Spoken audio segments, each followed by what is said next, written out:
I know you're busy, but I hope you can spare 5 minutes to watch this. A patient, client, or consumer who's experienced a traumatic event, such as the Boston Marathon bombing, has asked you to watch this video. They think it would be helpful for you to understand what they may be struggling with and how to possibly work with them better.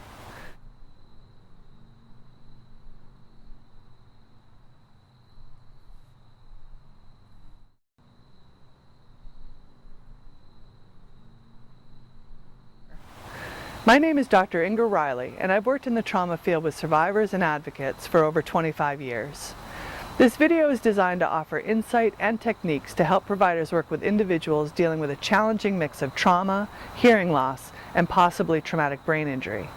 We do expect that in the future, more people will be living with blast-related trauma and hearing loss.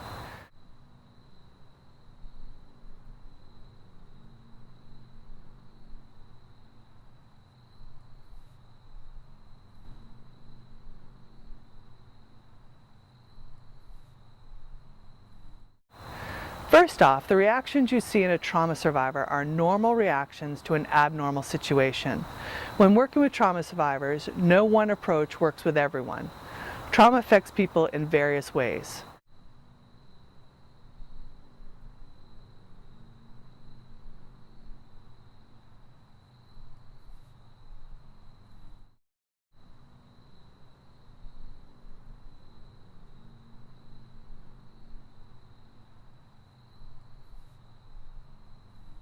Physically, it can cause people any number of somatic responses such as a racing heart, shaking, stomach upset, pains in their joints, their back, etc.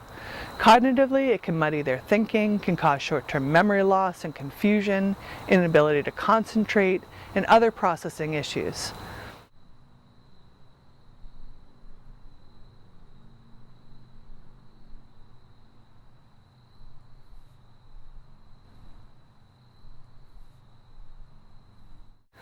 Emotionally, it can cause a range of affect, from sadness, anger, anxiety, to despair and more. Immediately after a traumatic event, these reactions are most intense and frequent, and they lessen over time, but can be triggered again.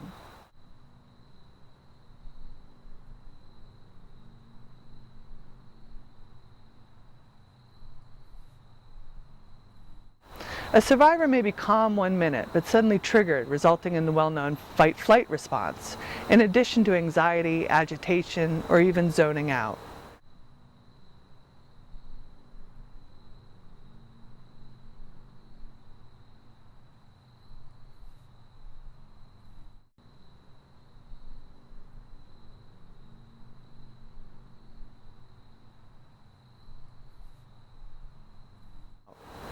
Causes of triggers can be sensory stimulation such as sounds, smells, or even anniversary dates, the news, TV shows, along with the actual discussions about the event itself.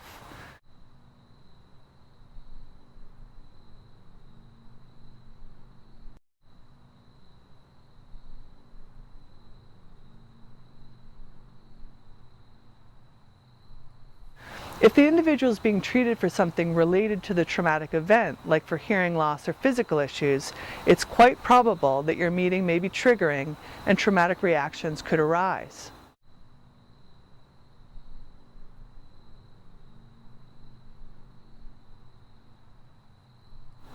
If your client is triggered, it will be harder for them to help take advantage of your expertise. Here are some things to consider before or during the time you're with them.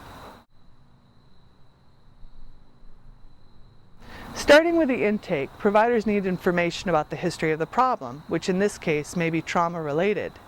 Immediately we have a situation where as the individual answers questions, either in a written packet, in the waiting room, or while with you, they may be triggered.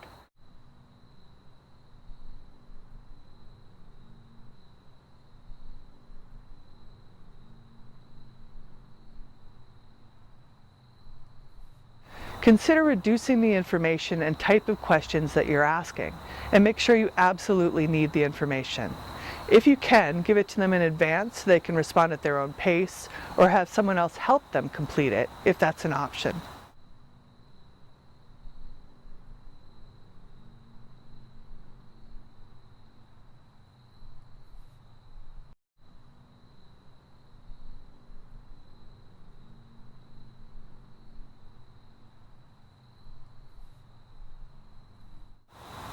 This may help you to get the relevant information you need, but always try to inform them of what is coming so they have some warning and can come up with strategies to better deal with your requests.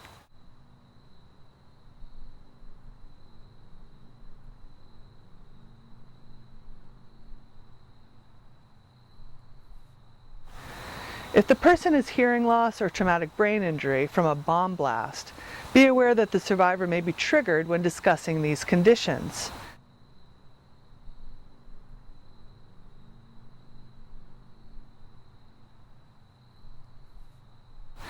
A triggered individual may become agitated, anxious, distracted, or confused and unable to answer questions.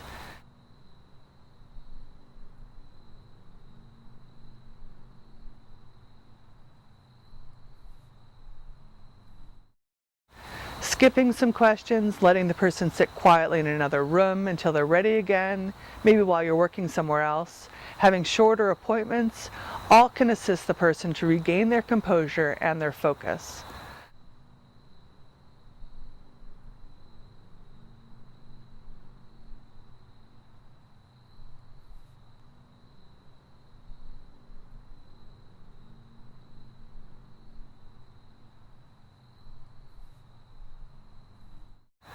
Both hearing losses and traumatic brain injuries can cause confusion and misunderstanding. You may want to have them come in with someone to support them, perhaps write down the key points of your meeting, or even ask them to summarize what you just discussed to ensure the content has been understood.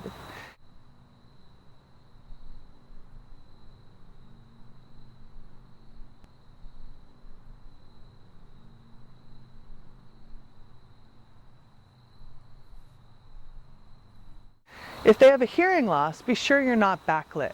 There are no other distracting sounds such as background music, loud fans, people talking. Speak clearly and not too fast, but don't over-enunciate as this distorts mouth movements.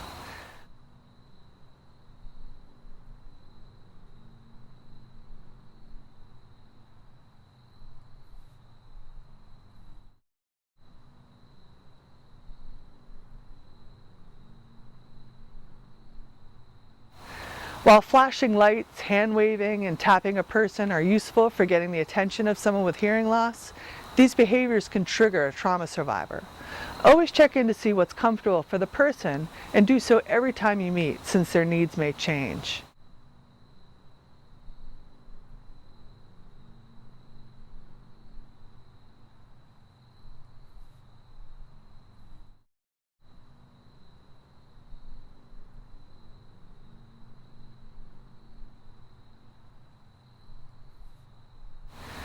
Be mindful of common expressions such as "it can blow up in your face" or "it's like a marathon," or others that may be directly relevant to their traumatic experience, as these can trigger an individual.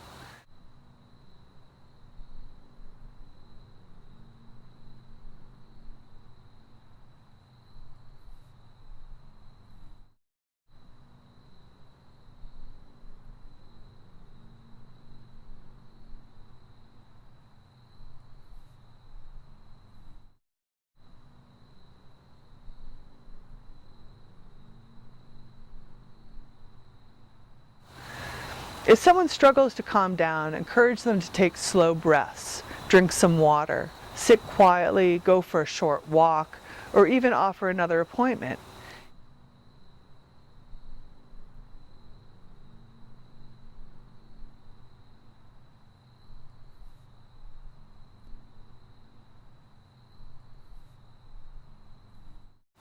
It may be that you have to meet more often for shorter times, or set up longer meetings with breaks worked in throughout.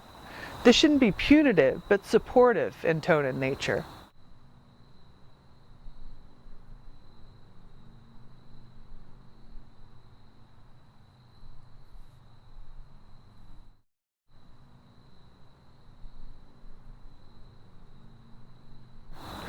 Working with survivors, especially of the Boston Marathon bombing, may mean dealing with a mixture of trauma, hearing loss, and possible traumatic brain injury. Singularly or together, these conditions are exhausting for the survivor, requiring they learn new skills to manage their lives.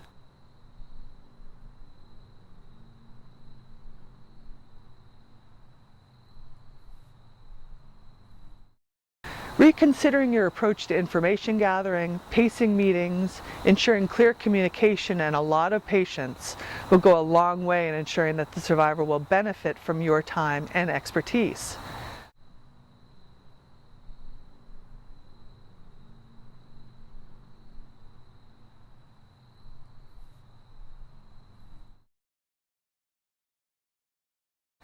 Post-blast effects are new terrain for many when it comes to treatment of civilians.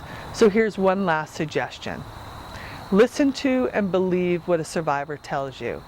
It is their experience, even if it doesn't fit into your diagnostic criteria or your previous experience.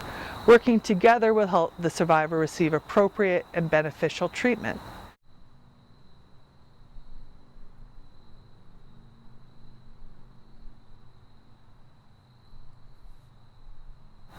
Thank you for your time, and for more information, please contact the Mass Commission for the Deaf and Hard of Hearing.